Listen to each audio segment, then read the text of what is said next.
Hello my dear students, कैसे हो सब लोग। I hope you all are doing very well and very nice. चलो बेटा, लास्ट क्लास में हमें potential due to point charge के ऊपर न्यूमेरिकल सॉल्व किए थे, राइट। एक बार उसको रिवाइज करेंगे, potential due to point charge, फिर अपन आगे बढ़ेंगे बेटा चैप्टर में। अब देखो बेटा, एक पॉइंट चार्ज लेते हैं अपन। पॉइंट चार्ज मतलब जो साइज में बहुत ही छोटा था वो पॉइंट चार्ज लेते हैं अपन। ये पॉइंट चार्ज हो गया। कितना चार्ज है? ये क्यू चार्ज है। तो ये क्यू चार्ज आर डिस्टेंस पे अगर मैंने एक पॉइंट पी पकड़ा तो उधर कितना पोटेंशियल देता है। कोई भी चार्जड बॉडी इलेक्ट्रिक फील्ड देता है, ये तो पता है आपको। हाँ सर पता है। तो इलेक्ट्रिक फील्ड कैसे देता है? Electric field always flows from higher potential to lower potential. तो कोई भी चार्जड बॉडी इलेक्ट्रिक फील्ड अगर देना है तो सबसे पहले उसको पोटेंशियल्स बनाना पड़ता है। एक जगह हाई पोटेंशियल, एक जगह लो पोटेंशियल बनाना पड़ता है। मतलब हर कोई चार्जड बॉडी सबसे पहले क्या करते हैं, अपनी सराउंडिंग्स में अलग अलग पॉइंट्स पे अलग अलग पोटेंशियल्स बनाते हैं। फिर वो पोटेंशियल्स के हिसाब से इलेक्ट्रिक फील्ड आता है, राइट। सो अगर मैं ये पॉइंट चार्ज क्यू लिया तो ये क्यू चार्ज आर डिस्टेंस पे कितना पोटेंशियल बनाते हैं। तो उसका फॉर्मूला है बेटा, potential is equals to 1/4 pi epsilon naught. कौन सा चार्ज बना रहा है पोटेंशियल? इधर क्यू चार्ज। तो क्यू चार्ज कितना दूर पे बना रहे? आर दूर पे, तो divided by R, charge upon distance. किस चार्ज की वजह से पोटेंशियल चाहिए? वो वाला चार्ज। और कितना दूर पे चाहिए? वो वाला डिस्टेंस। अगर मीडियम अलग है, एयर मीडियम नहीं है, तो आपको पता है बेटा एप्सिलॉन नॉट की जगह पे क्या लिखना होता है? के एप्सिलॉन नॉट। ये तो जनरली अलग मीडियम नहीं देता है। अगर कभी भी क्वेश्चन में मीडियम एयर मीडियम की जगह दूसरा मीडियम बोला तो कुछ घबराने की बात नहीं बेटा, फॉर्मूला वही रहेगा। सिर्फ एप्सिलॉन नॉट की जगह पे क्या आता है? के एप्सिलॉन नॉट आता है। ये आपको पता है, कूलम्स लॉ में भी पढ़े हैं आप लोग। नेक्स्ट बेटा, इसका ग्राफ भी देख चुका है, इसका पोटेंशियल वर्सेस डिस्टेंस की ग्राफ भी देखा था हमें। और कभी भी चार्ज अगर नेगेटिव है तो नेगेटिव सिंबल के साथ डालना पड़ता है बेटा, सिर्फ मैग्नीट्यूड लेंगे ऐसा नहीं चलता है, क्योंकि potential is a scalar quantity. तो चार्ज का सिंबल जो है वो सिंबल लेना पड़ता है। चार्ज नेगेटिव है तो नेगेटिव साइन के साथ डालना पड़ता है चार्ज का वैल्यू। ये बात एक दिमाग में रखना पड़ेगा आपको। दूसरी बात है, अगर एक से ज्यादा चार्जेस है सिस्टम में, फिर एक जगह पे पोटेंशियल चाहिए, तो आपको क्या करना है बेटा? हर चार्ज की वजह से पोटेंशियल ढूंढ के सारे पोटेंशियल से ऐड करना है। V1 plus V2 plus V3 सारे ऐड करना है, फिर आपको टोटल पोटेंशियल मिल जाएगा। तो ये सारे चीजें हम पढ़ चुके थे लास्ट क्लास में। तो आज की क्लास में अपन पढ़ेंगे बेटा potential due to charged sphere. एक स्फीयर के ऊपर अगर चार्ज देते हैं तो उसकी वजह से कितना पोटेंशियल आएगा, वो अभी अपन पढ़ना है। लिसन हियर बेटा all of you. Next one is electric potential. अब पूरा लिखो बेटा, इलेक्ट्रिक पोटेंशियल लिखो। मैं सिर्फ पोटेंशियल लिखा था। Electric potential due to uniformly charged, electric potential due to uniformly charged conducting sphere, uniformly charged conducting sphere and spherical shell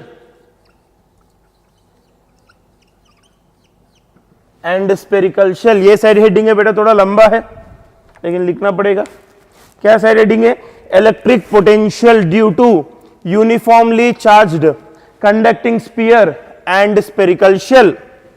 दोनों बॉडीज का एक साथ डिस्कस करेंगे, कंडक्टिंग स्फीयर और स्फेरिकल शेल। सबसे पहले सॉलिड स्फीयर और शेल के बीच में फर्क क्या है बेटा? सॉलिड स्फीयर यानी स्फीयर के अंदर भी पूरा मेटीरियल भरा हुआ रहता है। शेल मतलब हॉलो स्फीयर, अंदर एम्प्टी स्पेस रहता है। फॉर एग्जाम्पल, आप एक एकदम गोल वाला तरबूजा ले लो, वाटरमेलन। उसको काटने के बाद अंदर हवा रहता है क्या? नहीं ना बेटा, अंदर भी पूरा मास रहता है कि नहीं रहता है? हाँ सर, वो सॉलिड स्फीयर है। अंदर भी पूरा मास से भरा हुआ रहता है, मटेरियल से।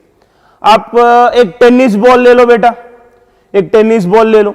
टेनिस बॉल को काटने के बाद अंदर मटेरियल नहीं रहता, अंदर हवा रहता है, एम्प्टी स्पेस रहता है, वो शेल बनेगा। वो क्या बनेगा? शेल बनेगा। मतलब सॉलिड स्फीयर मतलब क्या होता है बेटा? सॉलिड स्फीयर अंदर भी पूरा मटेरियल रहता है। फॉर एग्जांपल, मैं आयरन बॉल लिया, अंदर भी पूरा आयरन रहेगा। स्टील बॉल लिया, अंदर भी पूरा स्टील रहेगा। तो ये कंडक्टिंग सॉलिड स्फीयर है, ये सॉलिड स्फीयर है, कंडक्टिंग स्फीयर। Conducting sphere. इसके ऊपर अगर मैं चार्ज डालते गया यूनिफॉर्मली, इक्वली डालते गया हर जगह, तो ये चार्ज्ड कंडक्टिंग स्फीयर होता है। सिमिलरली और एक स्फीयर लिया जिसमें अंदर एम्प्टी स्पेस है, पूरा एम्प्टी स्पेस है, अंदर काली है पूरा, मतलब काटने के बाद अंदर कुछ भी नहीं रहता, हवा रहता है। तो इसके ऊपर भी चार्ज दिया मैंने, तो ये बनेगा चार्ज्ड शेल। ये क्या बनता है? शेल। तो सॉलिड स्फीयर में बेटा ध्यान में रखो, दो चीजें रहता है सॉलिड स्फीयर में, कंडक्टिंग, नॉन कंडक्टिंग। तो कंडक्टिंग के लिए फॉर्मूले अलग है, पोटेंशियल की फॉर्मूले अलग है, नॉन कंडक्टिंग के लिए अलग है। डिफरेंस क्या आता है सर दोनों में? ध्यान से सुनो बेटा, अगर कंडक्टिंग बॉडी है ना, ये अगर कंडक्टिंग है ना बेटा, ये कंडक्टिंग स्फीयर है ना, कंडक्टिंग स्फीयर, तो ये अगर कंडक्टिंग स्फीयर है तो मैं चार्ज सिर्फ सरफेस पर ही दे सकता हूं, अंदर नहीं बैठता है चार्ज, कंडक्टर के अंदर नहीं बैठेगा चार्ज कभी भी। कितना भी चार्ज अंदर दे दो वो आके फिर से बाहर ही बैठता है सरफेस पे। लेकिन अगर मैं नॉन कंडक्टिंग स्फीयर लिया, रबर से बना वाला स्फीयर लिया, वुडन से बना वाला स्फीयर लिया, तो उसको चार्ज अंदर भी बिठा सकते हैं, सिर्फ सरफेस पे नहीं अंदर भी बिठा सकते हैं। फिर चार्ज डिस्ट्रीब्यूशन बदल जाता है, इसलिए फॉर्मूला अलग आता है। समझ रहे ना बेटा? राइट। तो conducting sphere, non conducting sphere, इन दोनों की वजह से पोटेंशियल की फॉर्मूला अलग अलग है, ध्यान में रखो बेटा। अभी अपन किसके बारे में पढ़ रहा है? कंडक्टिंग के बारे में पढ़ रहा है, नॉन कंडक्टिंग का नेक्स्ट टॉपिक में आता है। तो अभी कौन सा स्फीयर के बारे में पढ़ रहे हैं हम? कंडक्टिंग स्फीयर के बारे में पढ़ रहे हैं। अभी शेल देखो, कंडक्टिंग स्फीयर की वजह से पोटेंशियल की फॉर्मूला क्या आता है? शेल की वजह से भी वही आएगा, क्योंकि डिस्ट्रीब्यूशन सेम रहता है। कौन सा? चार्ज का डिस्ट्रीब्यूशन। इधर चार्ज कहां पे देना पड़ता है? सरफेस पे, अंदर रुकता नहीं कंडक्टिंग में, राइट। तो कहां पे देना पड़ता है? सरफेस पे। ये देखो बेटा, ये शेल है, अंदर तो पूरा एम्प्टी स्पेस है, चार्ज दे ही नहीं सकते अपन, क्योंकि अंदर तो पूरा एम्प्टी स्पेस है, हवा में कैसे बिठाएंगे? चार्ज नहीं होता है। तो इधर चार्ज कहां पे बैठना पड़ता है, बिठाना पड़ता है? सरफेस पे ही बिठाना पड़ता है।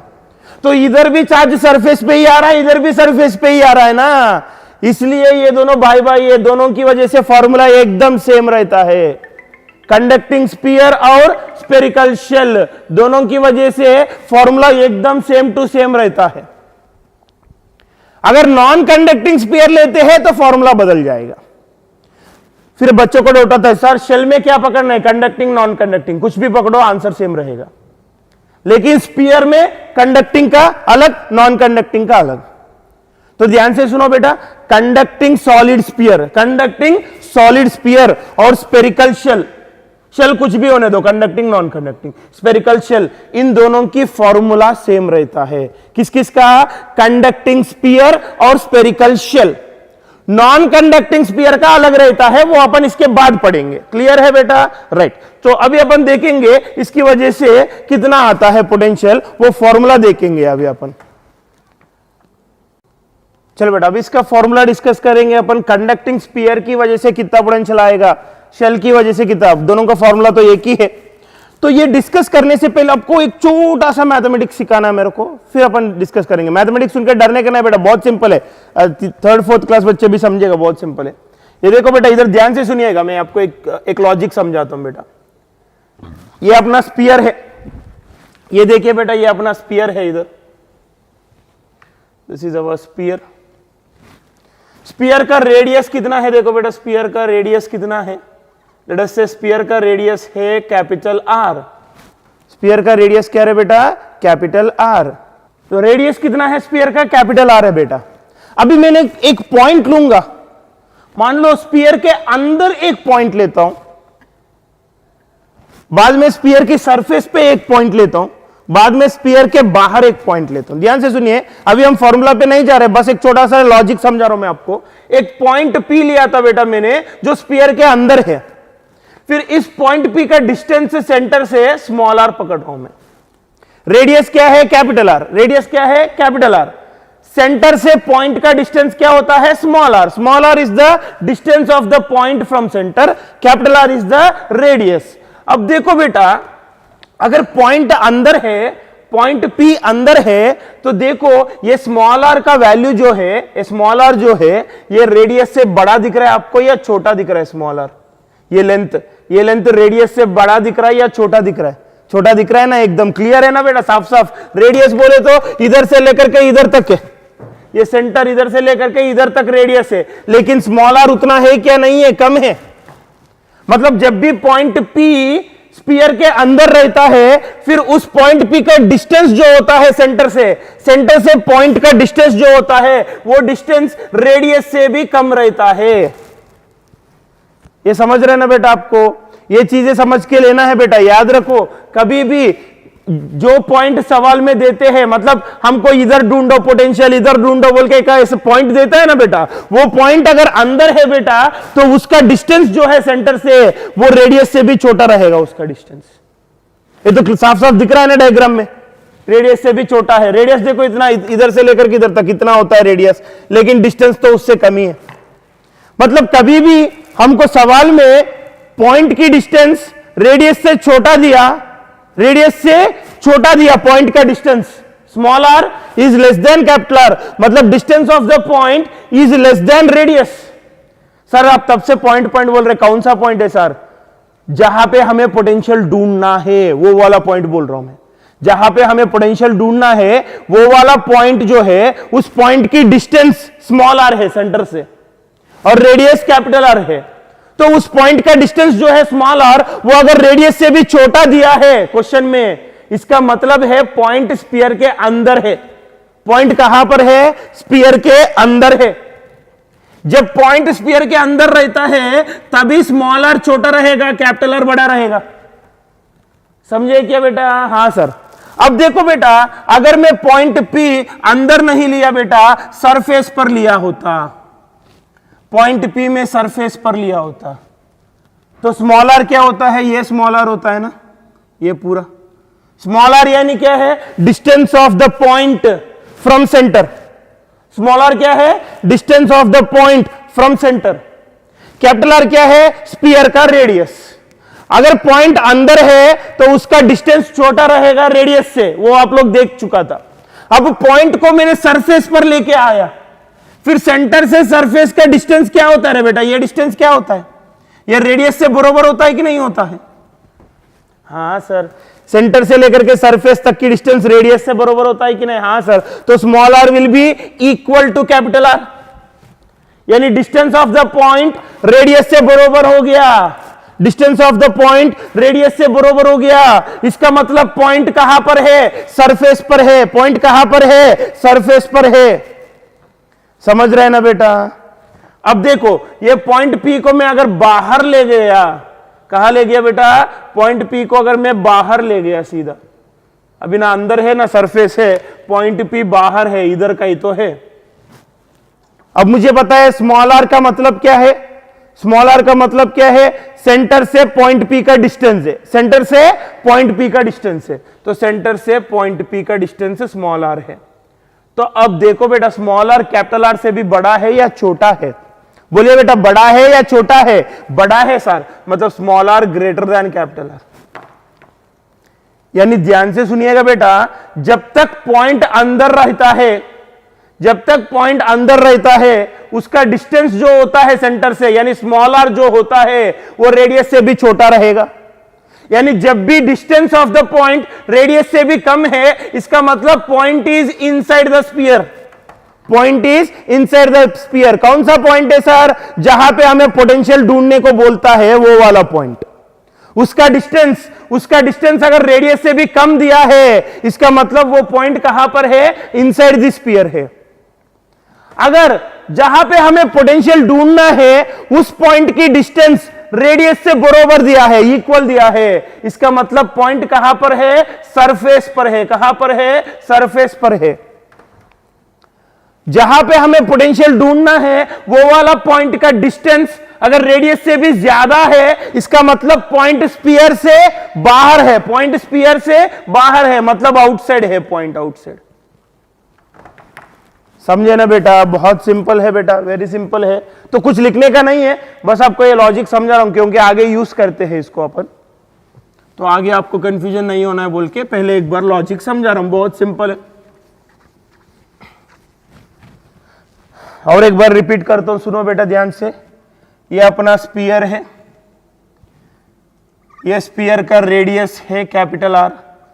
व्हाट इज कैपिटल आर, पहले ये समझ के लो। What is capital R, radius. What is capital R, radius. What is small R, distance of the point from the centre. Distance of the point from the centre, point का distance है centre से, क्या है, small R. किस point की distance है sir, जहां पे हमें पोटेंशियल ढूंढने को बोल रहा है वो वाला पॉइंट का डिस्टेंस है सेंटर से, वो कितना है, स्मॉल आर। तो अब देखो बेटा, हमें कहां पे पोटेंशियल ढूंढने को बोला, हमें जहां पे पोटेंशियल ढूंढने को बोला, ध्यान से सुनिए ना, हमें जहां पे पोटेंशियल ढूंढने को बोला वो पॉइंट अगर अंदर रहा, वो पॉइंट अगर अंदर रहा तो उसका डिस्टेंस जो है वो रेडियस से भी छोटा रहता है कि नहीं। देखो इतना ही है ना, रेडियस तो इधर तक है लेकिन डिस्टेंस तो इतना ही है, तो डिस्टेंस छोटा रहेगा कब, पॉइंट अंदर रहे तो। अगर वो पॉइंट सरफेस पे है, वो पॉइंट अगर सरफेस पे है तो उसका डिस्टेंस देखो ना बेटा, पूरा रेडियस से बराबर है। रेडियस जितना था डिस्टेंस भी उतना ही था। देखो तो जहां पे हमें पोटेंशियल ढूंढने को बोला उसका डिस्टेंस अगर रेडियस से बराबर हो गया, इसका मतलब यह था कि पॉइंट सरफेस पर है। पॉइंट कहां पर है, सरफेस पर है, समझे क्या। हाँ सर, अगर हमें जहां पे पोटेंशियल ढूंढने को बोला, ध्यान से सुनिएगा बेटा, हमें जहां पे पोटेंशियल ढूंढने को बोला वो पॉइंट अगर बाहर है, अगर बाहर है, फिर उसका डिस्टेंस जो होता है ना सेंटर से उसका डिस्टेंस जो होता है ना वो रेडियस से भी ज्यादा रहता है। देखो रेडियस तो इतना ही था लेकिन डिस्टेंस इतना, समझ रहे हैं ना बेटा। तो डिस्टेंस को हम क्या कहते हैं, स्मॉल आर, रेडियस को कैपिटल आर। तो अगर पॉइंट बाहर है तो स्मॉल आर बड़ा रहेगा कैपिटल आर से, पॉइंट सरफेस पे है तो दोनों बराबर रहेगा, पॉइंट अगर अंदर है तो स्मॉल आर छोटा रहेगा कैपिटल आर से। समझे ना बेटा, बहुत सिंपल है ना। हाँ सर, नहीं समझे तो एक बार रिपीट करके सुनिएगा बेटा, राइट, ये इंपॉर्टेंट है, हमें लगता है अभी। तो no enter into the formula, अभी फॉर्मूला में एंटर हो जाएंगे अपन। कंडक्टिंग स्पीयर की वजह से कितना पोटेंशियल आता है, नहीं तो शेल की वजह से कितना पोटेंशियल आता है, राइट। सो ये अपना कंडक्टिंग स्पीयर नहीं तो स्फेरिकल शेल है बेटा, इसकी वजह से फॉर्मूला चाहिए मेरे को। इस पे पूरा चार्ज दिया था हमें, कितना चार्ज दिया, मान लो क्यू चार्ज दिया था बेटा, इसका रेडियस कैपिटल आर है। फिर मेरे को एक पर्टिकुलर पॉइंट पे पोटेंशियल चाहिए, मान लो इधर का ही तो पर्टिकुलर पॉइंट पी है, तो इस पे पोटेंशियल चाहिए, पॉइंट पी पे क्या चाहिए मुझे, पोटेंशियल चाहिए। तो पॉइंट पी सेंटर से कितना दूर पे है, that I will take it as small R, उसको क्या लूंगा बेटा मैं, स्मॉल आर। पॉइंट पी क्या है, वो एक पॉइंट है जहां पे मुझे पोटेंशियल ढूंढना है। मेरे को सवाल में बोला कि इधर पोटेंशियल ढूंढो, ये पॉइंट पी है, ये पॉइंट पी सेंटर से कितना दूर पे है, स्मॉल आर दूर पे है। फिर ये पॉइंट पी पे पोटेंशियल कितना आएगा वो फॉर्मूला हमें चाहिए। तो मैं एग्जांपल के लिए पॉइंट पी इधर ड्रॉ किया, लेकिन पॉइंट पी अंदर भी दे सकता है, सरफेस पर भी दे सकता है, सवाल में बाहर भी दे सकता है। अगर पॉइंट पी अंदर दिया है, सवाल में पॉइंट पी अंदर दिया है, तो उधर पोटेंशियल कितना रहेगा, पोटेंशियल एट इनसाइड पॉइंट कितना रहेगा, 1/4 पाई एप्सिलॉन नॉट। ध्यान से सुनिएगा बेटा, पॉइंट अगर अंदर है तो पोटेंशियल कितना रहेगा, 1/4 pi epsilon naught. Charge on the sphere, sphere पे कितना चार्ज है, Q divided by radius, divided by radius, small R नहीं कैपिटल आर। मतलब इधर स्मॉल आर से कुछ लेना देना नहीं है, कब, अगर पॉइंट अंदर रहा। स्मॉल आर मतलब क्या है, डिस्टेंस फ्रॉम द सेंटर ना, पॉइंट का डिस्टेंस कितना है सेंटर से, उससे कुछ लेना देना नहीं है। इसमें स्मॉल आर आया क्या, नहीं आया, कब बेटा, अगर पॉइंट इनसाइड रहा तो। मतलब इनसाइड स्पीयर के अंदर, ये स्पीयर है ना बेटा, ये सेंटर है, दिस इज रेडियस।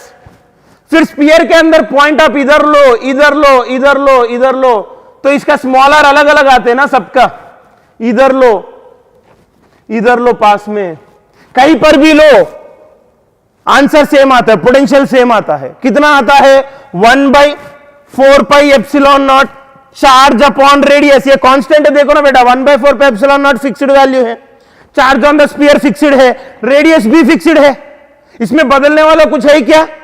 मैं पॉइंट अंदर की बात कर रहा हूं, इनसाइड। मैं पॉइंट इधर से इधर लेके गया, ये भी अंदर ही है, ये भी अंदर ही है, इधर से इधर लेके गया पॉइंट को, तो इधर से इधर जाने में इन चीजों में कुछ बदलता है क्या? देखो इस फॉर्मूला में जो है वो कुछ बदलता है क्या? पॉइंट इधर से इधर जाने में 1/4 पाई एप्सिलॉन नॉट का वैल्यू बदलेगा क्या? नहीं। चार्ज ऑन द स्फीयर बदलेगा क्या? नहीं। रेडियस बदलेगा क्या? नहीं। मतलब इधर कितना पोटेंशियल है, इधर भी उतना ही आएगा, इधर भी उतना ही आएगा, इधर भी उतना ही आएगा, इधर भी उतना ही आएगा, सब कुछ कांस्टेंट है ना इधर। मतलब इससे आपको क्या समझ में आया? ध्यान से सुनो बेटा, कंडक्टिंग स्फीयर या स्फेरिकल शेल लेते हो, कंडक्टिंग स्फीयर या स्फेरिकल शेल लेते हो, अंदर हर जगह पे पोटेंशियल सेम रहता है, अंदर हर जगह पे पोटेंशियल सेम रहता है। अब पॉइंट कहीं पर भी लो, अंदर पोटेंशियल एक ही रहेगा, कितना रहेगा? 1/4 pi epsilon naught charge on the sphere divided by radius, charge on the sphere divided by radius. समझ में आ रहा है ना बेटा? Are you following? राइट। तो बहुत सिंपल है ये, इसमें सब कुछ फिक्स्ड है ना, चार्ज भी फिक्स्ड है, रेडियस भी फिक्स्ड है, ये 1/4 पाई एप्सिलॉन नॉट भी फिक्स्ड है। इसका मतलब ये हुआ कि आप अंदर पॉइंट कहीं पर भी लो, वैल्यू एक ही आने वाला है। मतलब inside the sphere, inside the conducting sphere और inside the spherical shell potential is same everywhere, equal. ये कहां पे बोला मैंने? इनसाइड बोला। इनसाइड मतलब डिस्टेंस ऑफ द पॉइंट, यानी स्मॉलर। पॉइंट की डिस्टेंस सेंटर से क्या लेते हैं हम? स्मॉलर लेते हैं ना। जब पॉइंट पी अंदर रहता है तो स्मॉल आर छोटा रहेगा, कैपिटल आर बड़ा रहेगा, है कि नहीं? हां सर। तो small R less than capital R. कभी कभी ये क्यों लिखवा हम बोले तो बेटा थोड़ा डिफिकल्ट लगेगा, लेकिन रिपीट करके सुनिएगा। क्यों लिखवा हम बोले तो फॉर्मूला आसान है, इसी पे थोड़ा दिक्कत होता है आपको, क्योंकि कभी कभी सवाल में सीधा बोलते ना पॉइंट अंदर है बाहर है बोल के। सवाल में ऐसा बोलते, देखो बेटा अब आपको समझ में आ जाएगा क्लियरली। सवाल में बोलते कि एक कंडक्टिंग स्फीयर है जिसका रेडियस 10 सेंटीमीटर है, फिर एक पॉइंट P है, एक पॉइंट P जिनका डिस्टेंस सेंटर से 5 सेंटीमीटर है, तो उधर पोटेंशियल ढूंढो बोलते हैं, उधर पोटेंशियल ढूंढो बोलते हैं। कहां पे ढूंढना है पोटेंशियल? हमें एक पॉइंट P पे ढूंढना है जिनकी डिस्टेंस 5 सेंटीमीटर है। डिस्टेंस 5 सेंटीमीटर, रेडियस 10 सेंटीमीटर, मतलब पॉइंट अंदर ही रह जाएगा ना, क्योंकि अगर पॉइंट बाहर गया तो उनकी डिस्टेंस 10 सेंटीमीटर से भी ज्यादा बनेगा। लेकिन इधर डिस्टेंस 5 सेंटीमीटर ही दिया, मतलब रेडियस से भी छोटा है, रेडियस से भी छोटा है डिस्टेंस। पॉइंट की डिस्टेंस रेडियस से भी छोटा है, इसका मतलब पॉइंट कहां पे है? अंदर है। ऐसा हमें समझना पड़ता है, वो बोलते नहीं पॉइंट अंदर है बोल के। वो क्या बोलेगा? वो बताएगा कि रेडियस 10 सेंटीमीटर है, पॉइंट 2 सेंटीमीटर दूर पे है। रेडियस 10 सेंटीमीटर है, ये देखो ना, रेडियस 10 सेंटीमीटर है, लेकिन पॉइंट कितना दूर पे है? पॉइंट 2 सेंटीमीटर दूर पे है बोल रहे, मतलब इधर तक आके रुक जाता है 2 सेंटीमीटर बोले तो।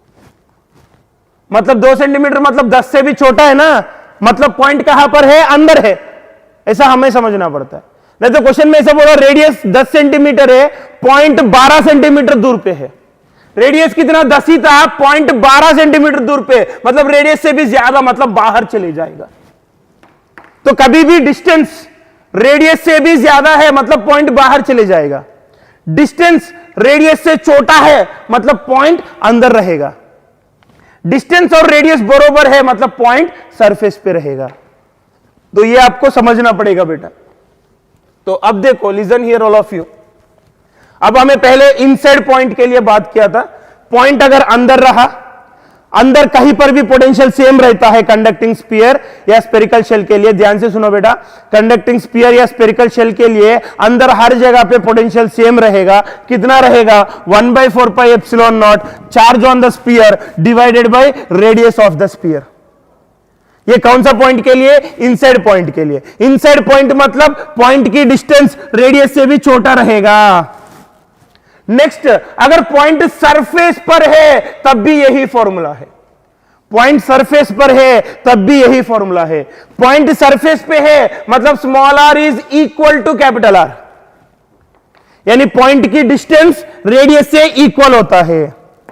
तो जब भी, ध्यान से सुनो बेटा, जब भी स्मॉल r लेस देन और इक्वल टू कैपिटल R, यानी जब भी पॉइंट की डिस्टेंस कैपिटल R से छोटा नहीं तो इक्वल है, इसका मतलब पॉइंट अंदर है नहीं तो सरफेस पर है। तो पॉइंट अंदर होने दो, सरफेस पर होने दो, पोटेंशियल एक ही रहता है। कितना रहता है? 1/4 pi epsilon naught charge on the sphere divided by radius.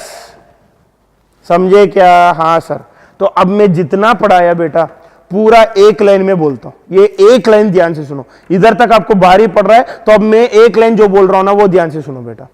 हमने एक चार्ज्ड कंडक्टिंग स्फीयर लिया है, नहीं तो चार्ज्ड शेल लिया है। उसकी वजह से स्फीयर के अंदर वाला पॉइंट पे कितना पोटेंशियल आएगा, सरफेस पे कितना आएगा। अंदर हर जगह पे और सरफेस पे भी हर जगह पे पोटेंशियल सेम आता है। वो चार्ज्ड स्फीयर की वजह से, चार्ज्ड कंडक्टिंग, ध्यान से सुनो बेटा, चार्ज्ड कंडक्टिंग स्फीयर की वजह से नहीं तो चार्ज्ड शेल की वजह से अंदर हर जगह पे, सरफेस में हर जगह पे पोटेंशियल सेम इक्वल आता है। कितना आता है? 1/4 pi epsilon naught charge upon radius, charge on the sphere upon radius of the sphere.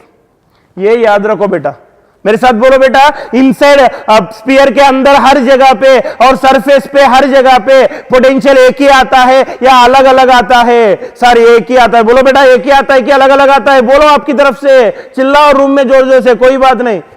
कितना आता है? एक ही आता है, सेम आता है। अंदर हर जगह पे और सरफेस पे भी हर जगह पे पोटेंशियल सेम ही आता है। किसकी वजह से? चार्ज्ड कंडक्टिंग स्फीयर नहीं तो चार्ज्ड शेल की वजह से अंदर हर जगह पे, सरफेस के ऊपर हर जगह पे पोटेंशियल इक्वल आता है। कितना आता है? बोलिए फॉर्मूला बोलिए मेरे साथ, कितना आता है? 1/4 पाई एप्सिलॉन नॉट। बोलो बेटा कितना आता है? 1/4 pi epsilon naught charge on the sphere. बोलो बेटा charge on the sphere divided by radius, divided by radius. क्या लेना है? Divided by radius. बोलो मेरे साथ क्या है formula? 1/4 pi epsilon naught charge on the sphere divided by radius. कौन सा पॉइंट के लिए? अंदर का पॉइंट के लिए नहीं तो सरफेस का पॉइंट के लिए। अब जाएंगे बाहर का पॉइंट। अगर पॉइंट बाहर दिया है मतलब पॉइंट का जो डिस्टेंस है वो रेडियस से भी ज्यादा हो गया, मतलब पॉइंट बाहर जाता है। तो जब बाहर का पॉइंट आया तो उधर पोटेंशियल कितना रहता है? उधर अलग रहता है। बाहर आप अलग अलग जगह पे अलग अलग आता है, कांस्टेंट नहीं रहता है। अंदर क्या है? अंदर हर जगह पे सेम है, लेकिन बाहर ऐसा नहीं है। बाहर अलग अलग पॉइंट पे अलग अलग आता है। कितना आता है? 1/4 पाई एप्सिलॉन नॉट। कितना आता है? 1/4 pi epsilon naught charge on the sphere. क्या है? Charge on the sphere divided by distance लेना पड़ता है इधर। किसका डिस्टेंस? पॉइंट का डिस्टेंस। कहां से? सेंटर से। कहां से? सेंटर से। तो जैसे मैंने पॉइंट को दूर लेके जाऊंगा डिस्टेंस बढ़ते जाएगा, फिर पोटेंशियल चेंज होता है। तो मतलब बाहर, स्फीयर के बाहर अलग अलग पॉइंट पे स्मॉल r का वैल्यू अलग अलग रहेगा तो पोटेंशियल भी अलग अलग आता है। मतलब बाहर पोटेंशियल कांस्टेंट नहीं है, स्फीयर के बाहर पोटेंशियल बदलता है, लेकिन स्फीयर के अंदर आप कोई भी पॉइंट ले लो पोटेंशियल फिक्स्ड है। कितना है? 1/4 pi epsilon naught charge by radius. ये सारे फिक्स्ड क्वांटिटीज है। 1/4 pi epsilon not, Q, capital R सब फिक्स्ड है। मतलब अंदर हर जगह पे, सरफेस के ऊपर हर जगह पे पोटेंशियल एक ही था। अगर मैं बोला सरफेस पे पोटेंशियल 10 वोल्ट है, मैं अगर बोला सरफेस पे पोटेंशियल 10 वोल्ट है तो अंदर भी हर जगह पे 10 वोल्ट ही रहेगा, क्योंकि ये देखो ना इनसाइड और सरफेस पे एक ही था वैल्यू। कितना? 1/4 पे epsilon naught charge by radius. ये सब फिक्स्ड है, सब कांस्टेंट है। रेडियस बदलता है क्या स्फीयर का? नहीं। चार्ज बदल रहा है क्या? नहीं। ये कांस्टेंट है, सब कुछ कांस्टेंट है। तो मैं सरफेस पे 10 वोल्ट बोला तो सरफेस पे हर जगह पे 10 वोल्ट ही रहेगा और अंदर भी हर जगह पे 10 वोल्ट ही रहेगा। क्लियर है ना बेटा? राइट। अगर बाहर आया तो बाहर कितना रहता है potential? 1/4 pi epsilon naught charge by distance. Outside point पे क्या है? 1/4 pi epsilon naught charge by distance of the point. Small r क्या है? Distance of the point. तो इधर 1/4 पे एप्सिलॉन नॉट कांस्टेंट है, चार्ज कांस्टेंट है, लेकिन distance of the point fixed नहीं है। जैसे मैं पॉइंट अलग अलग जगह पे लूंगा, डिस्टेंस बदलता है ना, मतलब स्फीयर के बाहर पोटेंशियल अलग अलग जगह पे अलग अलग है, क्योंकि डिस्टेंस पे डिपेंड हो रहा है। लेकिन ऊपर वाला फॉर्मूला में स्मॉलर आया क्या? नहीं आया, मतलब अंदर स्फीयर की इनसाइड या सरफेस पे पोटेंशियल हर जगह पे सेम है। तो ये कहां पर है बेटा? ये फॉर्मूला कहां पर है? बाहर है, स्फीयर के बाहर है। स्फीयर के बाहर मतलब पॉइंट की डिस्टेंस देखो बेटा, वो रेडियस से भी ज्यादा रहेगा। So this is the formula for potential due to charged conducting sphere, नहीं तो potential due to charged spherical shell. एक चार्ज्ड कंडक्टिंग स्फीयर, नहीं तो एक चार्ज्ड शेल, इन दोनों की वजह से कितना पोटेंशियल आता है? इन दोनों की वजह से अंदर या सरफेस पे इतना आता है, बाहर इतना आता है। अंदर की अगर आप ऑब्जर्व किया या सरफेस की ऑब्जर्व किया, ये कांस्टेंट वैल्यू है, ये कांस्टेंट वैल्यू है, इसमें कुछ बदलने वाला चीज नहीं है। मतलब conducting charged sphere, conducting spherical shell, इनकी वजह से, इन दोनों की वजह से अंदर हर जगह पे, स्फीयर के अंदर हर जगह पे और सरफेस के ऊपर हर जगह पे पोटेंशियल इक्वल रहेगा, सेम रहेगा। अगर मैं बोलूंगा सेंटर पे पोटेंशियल 10 वोल्ट है, तो सेंटर मतलब अंदर की पॉइंट हो गया ना, तो अंदर 10 वोल्ट है, तो मैं पूछा सरफेस पे कितना होगा, तो बोलिए बेटा, मैं बोला सेंटर पे 10 वोल्ट है, फिर पूछा सरफेस पे कितना होगा, बोलिए।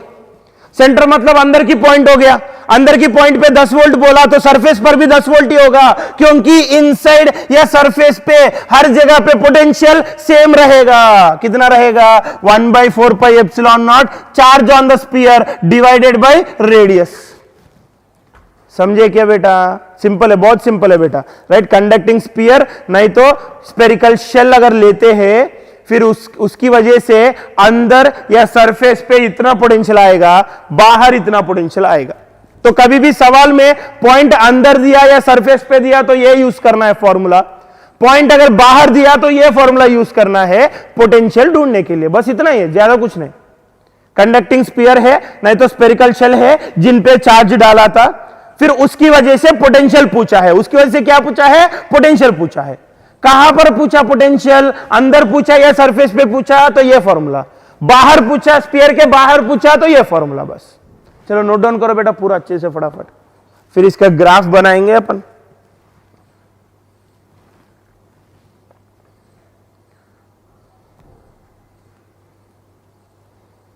पूरा नोट डाउन करो बेटा अच्छे से, फिर इसका ग्राफ एक्सप्लेन करूंगा बेटा मैं। इसका ग्राफ बहुत इंपॉर्टेंट है बेटा, इसका ग्राफ बहुत इंपॉर्टेंट है।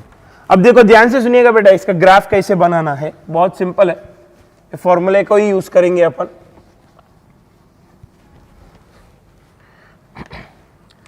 Potential versus distance from centre graph लेते हैं। इधर स्मॉल आर लिया, स्मॉल आर यानी क्या है? Distance of the point from the centre. इधर क्या लिया? पोटेंशियल। फिर मैं मान रहा हूं, ध्यान से सुनो बेटा, मैं ओरिजिन को स्फीयर का सेंटर मान रहा हूं। स्फीयर का सेंटर मतलब इधर स्फीयर होगा ना कहीं, तो ऐसा ये स्फीयर है अपना, चार्ज्ड स्फीयर है, कंडक्टिंग स्फीयर, ये स्फीयर की सेंटर है। तो अब देखो बेटा ध्यान से सुनिएगा, ये स्फीयर का सेंटर हो गया ना, ये क्या हो गया? सेंटर। स्फीयर का क्या हुआ था? सेंटर हो गया। फिर इधर एक लाइन बनाऊंगा मैं, ए लाइन क्या है बताइए बेटा? What is this line? Surface हो गया ना, ये स्फीयर की सरफेस हुआ कि नहीं हुआ? हाँ सर। तो दिस लाइन इंडिकेट सरफेस। और इधर से सेंटर से लेकर के सरफेस तक पूरा स्फीयर के अंदर वाला रीजन होता है। मैं देखो, मैं इधर से पैदल चालू हुआ, इस लाइन को पहुंचने तक, इस लाइन को पहुंचने तक मैं स्फीयर के अंदर ही रहूंगा ना, मतलब इधर से लेकर के इधर तक इनसाइड रीजन हो गया। कौन सा रीजन हो गया? इनसाइड। फिर ये लाइन क्या होता है? सरफेस। फिर मैं पैदल चलते चलते लाइन के पास पहुंच गया, फिर लाइन को पार करने के बाद, लाइन को पार करने के बाद मैं स्फीयर के बाहर आ जाऊंगा ना, मतलब लाइन की उस तरफ जो भी है ये पूरा आउटसाइड रीजन होता है। ये स्फीयर है, ये स्फीयर की सेंटर है ओरिजिन। ओरिजिन को क्या माना गया है? स्फीयर की सेंटर है। फिर मैं सेंटर पे पैदल चालू था, चलते चलते चलते चलते ये लाइन तक पहुंच गया। जब तक मैं ये लाइन तक पहुंचा तब तक मैं स्फीयर के अंदर ही था, मतलब ऑरिजिन से लेकर के ये लाइन तक स्फीयर की इनसाइड रीजन होता है। फिर ये जो लाइन है ये सरफेस होता है, ये क्या होता है, सरफेस होता है, दिख रहा है ना सरफेस क्लियरली, ये सरफेस होता है। फिर मैं ये लाइन को पार किया तो स्फीयर से बाहर हो जाऊंगा, मतलब ये लाइन की इस तरफ पूरा आउटसाइड रीजन होता है। तो लाइन क्या इंडिकेट करते हैं, सरफेस। लाइन के इस तरफ स्फीयर के अंदर वाला रीजन, इनसाइड रीजन, लाइन के उस तरफ स्फीयर का आउटसाइड रीजन। ये समझ के लो बेटा, ये बहुत इंपॉर्टेंट है, तभी ग्राफ समझ में आता है। ये क्लियर है ना। सेंटर क्या होता है, सेंटर ऑरिजिन होता है, ऑरिजिन स्फीयर की सेंटर है। फिर ये लाइन जो है ना डॉटेड लाइन, ये क्या है, स्फीयर का सरफेस है। फिर ये लाइन की लेफ्ट साइड जो होता है वो स्फीयर की अंदर वाला रीजन होता है।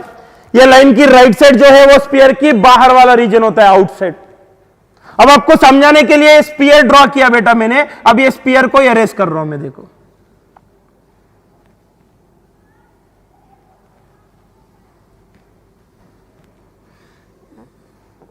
स्फीयर नहीं रहता है ग्राफ में, आपको समझाने के लिए ड्रॉ किया था मैंने, राइट। तो अब देखो बेटा ये क्या होता है, ऑरिजिन क्या होता है, what is origin here, origin is the centre. Origin क्या है बेटा, सेंटर ऑफ द स्फीयर। ये लाइन क्या है बेटा, ये लाइन क्या है, सरफेस, स्फीयर की सरफेस। फिर सेंटर से सरफेस के बीच में क्या होता है, इनसाइड रीजन होता है, स्फीयर के अंदर का रीजन होता है। फिर ये सरफेस के बाहर गया तो क्या होता है, स्फीयर का आउटसाइड रीजन होता है। अब ग्राफ बनाना है, अब ग्राफ बनाना है तो इनसाइड में फॉर्मूला अलग है, आउटसाइड में फॉर्मूला अलग है ना। तो पहले इनसाइड की ग्राफ बनाएंगे, फिर आउटसाइड की। फिर इनसाइड में देखो बेटा, इनसाइड में आप देखो, इधर आ जाओ फॉर्मूला पे, इनसाइड पे देखो बेटा, इनसाइड पे या सरफेस पे फॉर्मूला देखो 1/4 pi epsilon naught charge by radius which is a constant. Charge constant है, फिक्स्ड है, रेडियस भी फिक्स्ड है, 1/4 पाई एप्सिलॉन नॉट भी फिक्स्ड है, मतलब ये पूरा क्या होता है, कांस्टेंट होता है। मैंने ऑलरेडी बोला बेटा स्फीयर के अंदर हर जगह पे पोटेंशियल सेम रहेगा, सरफेस तक सेम रहेगा। स्फीयर की सेंटर से चालू करके सरफेस तक हर जगह पे पोटेंशियल सेम रहेगा। तो अब देखो बेटा हर जगह पे पोटेंशियल सेम है ना, कहां पे, इनसाइड पे, स्फीयर के अंदर हर जगह पे पोटेंशियल सेम। तो इनसाइड रीजन में ग्राफ ऐसा आता है, स्ट्राइट लाइन, क्योंकि पोटेंशियल सेम होनी चाहिए हर जगह पे। ये पोटेंशियल की लाइन है ना, तो पोटेंशियल इतना ही होता है। सेंटर पे इतना पोटेंशियल है तो इधर भी उतना ही रहेगा, इधर भी उतना ही रहेगा, इधर भी उतना ही रहेगा, सरफेस पर भी उतना ही रहेगा। बाहर गया तो बदलता है। मैंने क्या बोला, कंडक्टिंग स्फीयर या स्फेरिकल शेल है, अंदर हर जगह पे पोटेंशियल सेम होना है, सेम होना है, पोटेंशियल सेम, एक ही पोटेंशियल था। मान लो दिस इज सम V0, तो V0 ही था, हर जगह पे वैल्यू कितना था, V0 ही था। समझ रहे हैं ना बेटा, इसलिए स्ट्राइट लाइन आया। फिर अब आउटसाइड देखेंगे फॉर्मूला, आउटसाइड देखो बेटा, आउटसाइड पे potential V is equals to 1/4 pi epsilon naught Q by small r। इधर Q कांस्टेंट है, 1/4 पाई एप्सिलॉन नॉट कांस्टेंट है, लेकिन स्मॉल r कांस्टेंट नहीं है। स्मॉल r क्या है, डिस्टेंस ऑफ द पॉइंट। मैं पॉइंट अलग अलग जगह पे लूंगा तो डिस्टेंस बदलता है कि नहीं बदलता है, हाँ सर बदलता है, तो small r is not constant.